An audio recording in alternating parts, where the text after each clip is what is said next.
think you know the Huns. Well, get ready to think again, because today we're diving deep into the history of a group that's been shrouded in mystery and often mixed up with Attila and his crew, the White Huns. It's a fascinating story and full of surprises. Absolutely.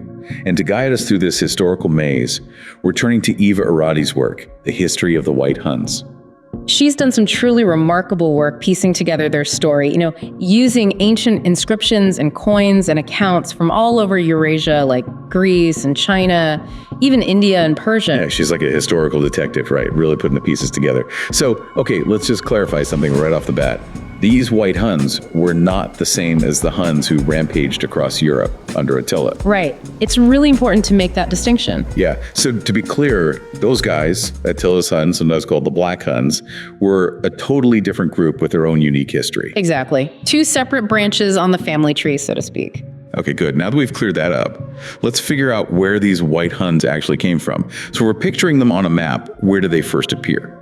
Well, they emerge in Transoxiana, which is in modern-day Central Asia, around the late 3rd century AD. And here's where it gets interesting. Evidence suggests that they weren't always the nomadic warriors we picture them as. They were probably agriculturalists initially. Oh, really? Whoa! Agriculturalists who became these fearsome nomadic warriors. That's quite a transformation. What would cause that kind of dramatic shift? Well, it seems like they were probably forced into a more nomadic lifestyle because of some environmental changes, which makes a lot of sense when you think about their need for resources, and their constant drive to conquer these settled lands. It was all about survival, really. So adapting to survive. Fascinating. And it sounds like they're pretty good at adapting too. I understand that they actually absorbed other groups along the way. Oh, absolutely. They incorporated groups like the Kainites and the Kuvushans, and this created a powerful multi-ethnic force. Wow, so they're not just adapting to the environment, they're adapting by integrating with other cultures. Did that leave any lasting impact? Definitely. You can see this adaptability reflected in things like their coins and even their religious practices. They weren't just destroying cultures, they were evolving. Okay, so now we've got these adaptable, multi-ethnic warriors on the move. What happens next? Where does all this newfound power lead them? Well, inevitably, their growing power led to conflict. And not just any conflict, but a major clash with the Sasanian Empire. Oh, so we're talking a clash of the titans here. What was Persia at that time? That's right. It was Persia back then. And it all really started with a power struggle within the Sasanian Empire. A king named Firaz had come to the throne, and he'd actually gotten some help from the White Huns to get there. But once he was in power, he refused to pay them the war booty that he had promised. Ah, so a classic case of a deal gone wrong. Sounds like he underestimated the White Huns. He definitely did. The White Huns, under their king, Kushnawaz, weren't going to just let that slide. They retaliated, and they retaliated hard. They inflicted some serious defeats on the Sasanians, even managing to gain control of parts of the empire, at least for a little while. Wow. So they weren't just fierce warriors. They actually had the strategic chops to take on one of the most powerful empires of their time. What happened after this whole Sasanian situation? Did they just try to hold on to that power? Actually, they set their sights on a new target, India. India, land of spices, riches. I'm guessing some pretty formidable resistance too. You got that right. And you know what? Their first major attempt to move into India around 455 AD actually ended in defeat. They came up against King Skandagupta, a really powerful Gupta ruler who wasn't about to let them just stroll in. So a setback for the White Huns. But I'm sensing that they weren't the kind of group to just give up that easily. No, not at all. It seems like these setbacks just made them even more determined. A few decades later, under a leader named Tunjina, they managed to secure some significant victories in India, and those wins laid the groundwork for even greater conquests in the future. And that brings us to Tunjina's son, Toramana. He seems like a really pivotal figure in the whole White Hun story. Absolutely. Toramana inherited a massive territory, and, like his father, he was determined to expand it even further. By the early 6th century, he controlled nearly half of India. Half of India. That is mind-blowing. How on earth did he manage to pull off something like that? What was his secret weapon? Well, he was undoubtedly a brilliant military strategist, but he was also a remarkably skilled administrator. He set up headquarters in key locations like Kabul and Burjpur, which is now in Pakistan, and Malwa in central India. This really allowed him to to manage this vast, sprawling domain. So it wasn't just about conquering territory, it was about organizing and governing it effectively. It sounds like he was playing a long game. What else do we know about this Toramana guy? Well, he was known for this clever tactic of appointing local princes to important positions within his administration. And this really fostered a sense of loyalty and helped maintain stability throughout those conquered territories. And unlike a lot of conquerors of his time, he showed a remarkable degree of tolerance toward the various religions of India: Buddhism, Hinduism, Jainism, all of them. So a conqueror with a surprisingly progressive approach to governing. Yeah. That's really interesting. He really sets the stage for his son, Mihirakula, doesn't he? He does, but Mihirakula's story takes some interesting turns.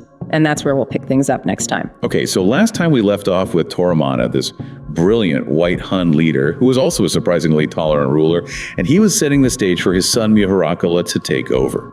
So what can you tell us about this Mihirakula? Did he follow in his father's footsteps? Well, Mihirakula is a really fascinating guy, a very complex figure. He inherited this powerful empire from his father, and just like Toramana, he was determined to expand it even further. So even more of India came under White Hun control during his reign. How much are we talking? Well, some accounts, like the one from the Greek traveler Cosmas Indicopleustes, suggest that he managed to conquer pretty much the entire Indian subcontinent. The whole subcontinent. Wow. That's incredible. But you mentioned earlier that he was a bit more of a controversial figure than his dad. What made him so different from Toramana? Well, Toramana was known for his tolerance and diplomacy, but Mihirakula gained a reputation for being pretty cruel, particularly towards Buddhists. He was really devoutly devoted to Shaivism, the worship of Shiva. So a shift from religious tolerance to a more militant kind of religious devotion. It makes you wonder, did his beliefs actually drive his actions? It's tough to say for sure. Remember, we're piecing together his story from these historical accounts, and many of them can be biased, It's always crucial to consider the different perspectives. Some sources paint him as this ruthless tyrant, but others emphasize his military achievements and administrative skills. That's a great point. History is rarely black and white. We have to be careful about jumping to conclusions. But even with all that in mind, it sounds like his reign was full of conflict. Did he ever face any real challenges to his rule? Oh, absolutely. Even though he had all those early successes, he faced some major pushback. In fact, he actually suffered a pretty crushing defeat against the Gupta king, Baladitya, the same king who had rebelled against Toramana. And this defeat was a turning point for Mihirakula. He ended up having to retreat back to Kashmir. So even the mightiest empires can crumble. What happened after he retreated to Kashmir? Did he just keep ruling from there? Yeah, he ruled in Kashmir until he died in 533 AD. And he left behind a really mixed legacy, a combination of military victories and tyrannical rule, like we were saying. His death basically marked the beginning of the end for that centralized White Hun power in India. But that doesn't mean they just vanished, right? Earlier you mentioned that there was still some kind of White Hun presence in India, even after Mihirakula. You're absolutely right. Even though Mihirakula's death weakened their hold on that vast empire they'd built, they didn't just disappear overnight. Mihirakula's half-brother, Pravarasena, continued to rule in Kashmir, and these Huna mandalas, think of them as Hun centers or communities. They persisted throughout India for centuries. So these pockets of White Hun culture remained, even as their empire fragmented. What happened to these communities? Did they eventually just blend in with the broader Indian population? That's pretty much what seems to have happened, and here's where things get even more interesting. There's evidence suggesting that they intermarried with local populations, and over time, they contributed to the ancestry of groups like the Rajputs, the Gurjars, and the Jats. Wow. So the White Huns could actually be part of the family tree for some of these major Indian groups today. That's an incredible legacy. It is, isn't it? And their influence goes beyond just genetics, too. The Rajputs, for example, are known for this really strong warrior ethos, and they actually played a huge role in resisting the Muslim invasions of India later on. Some historians think that their martial spirit and some of their traditions could actually be traced back, at least in part, to the White Huns. So the White Hun story in India wasn't just about conquest and empire building. It's about cultural exchange and assimilation and a lasting impact on Indian society as a whole. Exactly.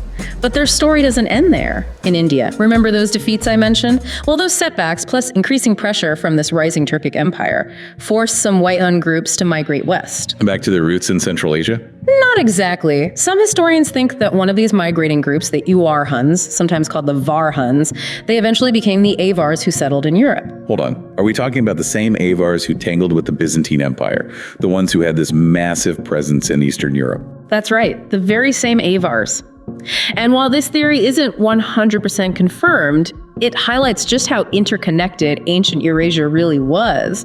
And, it shows how complex those movements of nomadic groups across these vast distances actually were. So not only did they leave their mark on India, but they might have also played a role in shaping the course of European history. That's pretty mind-blowing. It really changes the way we think about the White Huns. They weren't just this isolated force in Central Asia. They had this huge influence across continents. That's one of the things that makes their story so fascinating. It challenges our preconceived notions about, barbarian groups. They were so much more complex than those simple narratives often suggest. They were adaptable, they were incredibly resilient, and they left an impact on the world that we can still see today. Absolutely. It makes you wonder how many other hidden connections and surprising twists are buried within history. It's a reminder that there's always more to learn, more to discover, and more to question about the past. So let's just quickly recap what we've learned about the White Huns. They weren't just these ruthless conquerors. They were skilled administrators, they were adapters, and they acted as these cultural bridges, leaving a real lasting legacy on the places they conquered. What's really fascinating to me is how their story challenges our understanding of barbarian groups. They were far more complex than those simplistic narratives that we often hear. They really demonstrate the fluidity of cultural identity and the long-term consequences of migration and conquest. This has been an incredible journey. So for our listener, how does knowing the story of the White Huns change our understanding of history? What can their story teach us about the world we live in today? Those are some questions worth thinking about. It really is amazing when you think about how much we've learned about the White Huns. They've gone from being these mysterious figures hiding in the shadows of history to this group that truly left its mark on vast stretches of the world. It's true, their story shows us that history is full of surprises, and there's always something new to discover if you're willing to dig a little deeper. Right. And it reminds us to question what we think we know and look for information from different perspectives. Plus, their story is anything but boring. We've got epic battles, political maneuvering, cultural blending, even a little mystery with those Avars. Yeah, it's a story about human nature and all its complexity. The White Huns weren't just heroes or villains. They were people trying to navigate a changing world, making decisions that had lasting effects across time and geography. So for our listeners out there, what's the one big takeaway from all of this? What can we learn from the White Huns' journey through history? I'd say it's the interconnectedness of humanity, even way back then. Their movements and conquests had these ripple effects that spread across continents, shaping cultures and leaving legacies that we're still dealing with today. It really makes you wonder how many other stories are out there waiting to be discovered. Right. How many hidden connections and surprising twists are just waiting to be uncovered in history? Those are some great questions to ask. And I think the best way to find the answers is to keep exploring, keep asking questions, and keep challenging the narratives we think we know. The past is never really settled. It's always open to new interpretations as new discoveries are made and new perspectives emerge. And that's what makes history so endlessly fascinating. It's this journey of discovery that never really ends. Well said. Thanks to Randy's research, we have a much clearer picture of the White Huns and the incredible impact they had on history. It's a story that needs to be shared, debated, and remembered. So to all our listeners out there, we encourage you to keep digging, keep learning, and keep diving into the amazing depths of history. Who knows what you might uncover? Until next time, happy exploring.